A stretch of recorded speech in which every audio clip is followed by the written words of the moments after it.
We have made it to the peak of hurricane season. September 10th marks the peak, which is really a stretch of the season that extends from the third week of August through about the middle of October. But September 10th marks the peak. And it's really weird because we are tracking nothing. It makes it super unusual that at the climatologically most active period, there is nothing to track. That's obviously a good thing. We're going to talk about why that is. Before we get into some of the science and meteorology behind that, I want to get you caught up on where we've actually been and what the forecast was prior to the season and where we stand.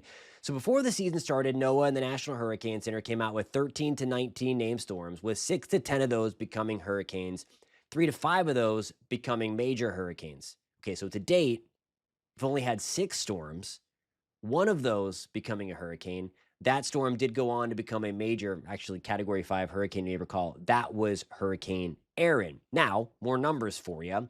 An average season, which of course extends through November 30th, is 14 named storms, 7 of those becoming hurricanes, 3 becoming major hurricanes. Okay, a few more numbers, and I promise, because I want to give you as much perspective as possible.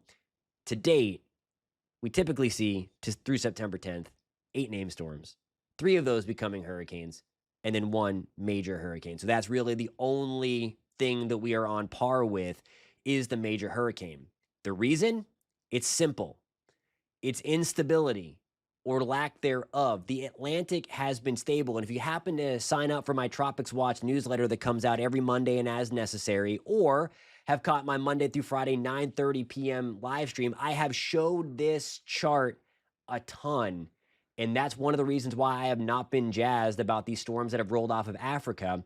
The instability is just too low. Now, to get instability, and that's what fuels our everyday thunderstorms that we see through the state of Florida, you need to have cooler air on top of warmer air at the surface. That's how the thunderstorms eat, if you will. We just haven't had much of that. That gray line you see there, that is the average instability in the tropical Atlantic. That blue line is the actual instability for 2025. And where I have circled is where we stand, way below the average instability in the tropical Atlantic. And if you take that kind of jagged up and down line all the way back to June, look how far below normal we were in that department. Now, it's one piece, it's a huge piece. There was also some Saharan dust out there early on that was helping to keep things at bay. But by and large, if there's one thing that is keeping it super weird and making the most active period not active, it's the instability or lack thereof. Now, keep that in the back of your mind, because notice how that gray line ticks up as we get into the end of September, October, November. We naturally increase instability. And that's one of the reasons why we saw the flurry of storms at the end of last year. More on that in a second as we look ahead. But here again, where we stand, we got through the F storm for non, 5 tropical storms, and 1 hurricane. And it's a Cat 5 hurricane. It's been a weird year to have all that stuff happen. Now, more perspective for you. I know a lot of people say that, okay, they're going to name weak storms to pad the numbers. There's also kind of a checks and balance, if you will, because there's another unit to categorize the season, and it's the intensity side. So we use ACE, or accumulated cyclone energy. We measure per storm and then add it all up at the end. To date, we have 38.98 ACE units. When a storm becomes named, we start to generate ACE. On average to date, September 10th, 49.33. The crazy thing, Aaron itself produced 32.2 ACE units. So if it wasn't for Aaron, we would be way below normal in that department as well.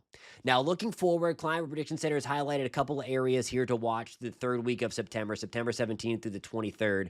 One towards Central America, another maybe long track storm coming off of Africa. The one thing I'll say about this is that we are naturally going to take the lid, at least start taking the lid off of the Atlantic. Remember Helene last year? Became a hurricane on the 25th, I believe. And then from that point, we had 11 named storms, 7 of those becoming hurricanes, which was a record from that point on in the hurricane season.